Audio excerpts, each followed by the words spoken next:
Secretary Pete Hegseth.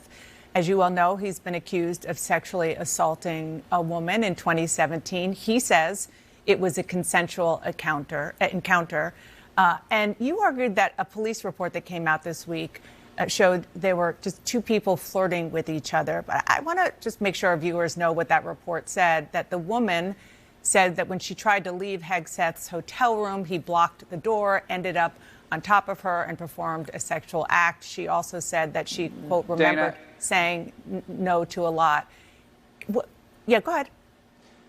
Dana, if we're going to get into that, let's talk about the whole police report. Now, I know you read it, and I have definitely read it. First of all, the police report, if you look at it, it's very clear that what Pete was saying and what his attorney was saying was accurate. There was no case here. He was falsely accused. If you go back and you read the report, there was 2 eyewitnesses said that she was being the aggressor. Pete wasn't even flirting with her. He was flirting with a different girl, and the other girl was trying to flirt with Pete, the Jane Doe here that is unmentioned. They also said that she was holding his arm as they were leaving, and that Pete was intoxicated and the Jane Doe was not.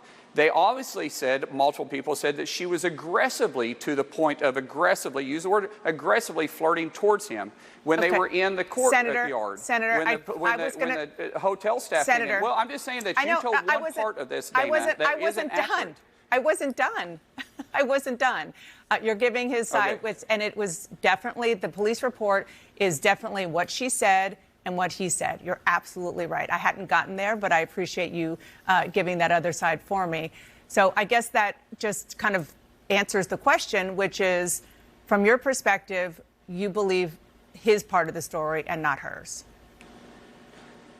I absolutely do. He wasn't charged. He wasn't even kind of charged in this. There was no crime committed. The police dropped everything. It's what's unfortunate in today's world. You can be accused of anything, and then especially if it's something like this, you're automatically assumed to be guilty. If you read the police report from cover to cover, which I have, and I know every reporter has too, it is clear there was nothing there. There was clear that there was no crime committed. And so that doesn't prevent Pete from moving forward in this. The American people gave President Trump a mandate because they want to change the way government has been working. Government has been working for a party, not for the people. And President Trump is putting people there that's going to make changes. And unfortunately, the establishment is trying to hold that back and trying to find every little piece of detail they can to say that this person is disqualified. Pete is qualified to be the SecDef. What makes him qualified? He is a civilian, which is this is a what civilian. What makes him qualified? Because he's a civilian. Dana, he's a civilian. Well, I'm a civilian. I'm not. Is a civilian I'm not qualified. Position. And exactly. No, but let me get to it. He's a civilian, which that first is the only qualification that the SecDef has to have. Now, if you want to go more than that, he also served honorably in the service for 20 years and is a decorative combat veteran. He retired as a major. He's had a successful career since then. He can articulate what needs to be done, and he knows the system. Now, outside of that, what other qualifications does it say that a SecDef has to have? Well, you're right. I mean, there are a lot of jobs in government that don't say that you need any qualifications. I mean, to be a senator, your qualification is to live in the state and to be a certain age. So it's not about 30 years old. It's not about what the actual letter of the law is, so to speak. It's who is appropriate. I hear you that Donald Trump did say he wanted to put people in to be disruptors. I totally hear you on that.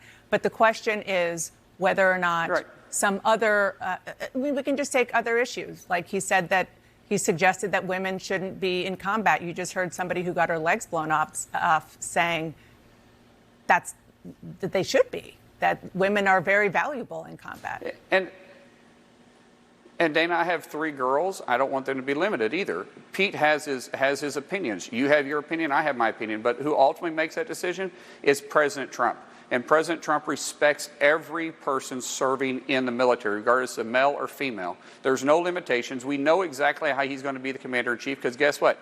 We saw him when he was the 45th Commander-in-Chief of the United States. We know what he's going to deliver when he's the 47th. You also got to remember, this isn't a new administration coming in. And so when people are criticizing his picks, The president has done this job before. He knows exactly what he needs. He knows who he wants to put in those positions. That's why he's been able to move fast, because he knows he has 4 years to reach the mandate that the American people said. They want the government going in a different direction. Yeah. And these nominations he's putting forth are actually going to deliver that for him.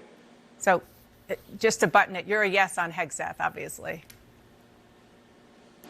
Yeah, I had a great conversation with him. We sat down with the police report. Listen, as a father of 3 girls, I will admit, when I first heard that, I thought, well, that's not good. As I started reading the report, I thought, wait a second, there's more to this story. When I sat down and had a conversation with Pete, I enjoyed the conversation. He answered every one of my questions, and I look forward to helping him get confirmed as the next Secretary of Defense. Senator Markwayne Mullin, thank you so much for being here. I hope you have a happy Thanksgiving with your family.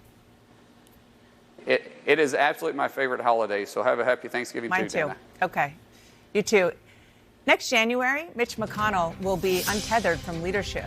Will the now rank-and-file Republican turn into a thorn in President-elect Trump's